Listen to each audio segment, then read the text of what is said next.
wabarakatuh.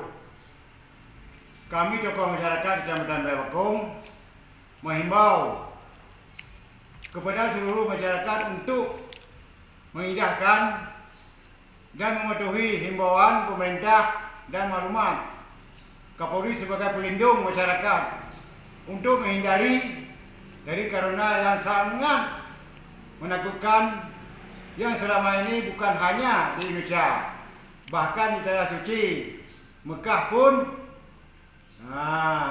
ada peraturannya untuk menghindari daripada keramaian agar dapat memutuskan rantai tali perjalanan virus tersebut.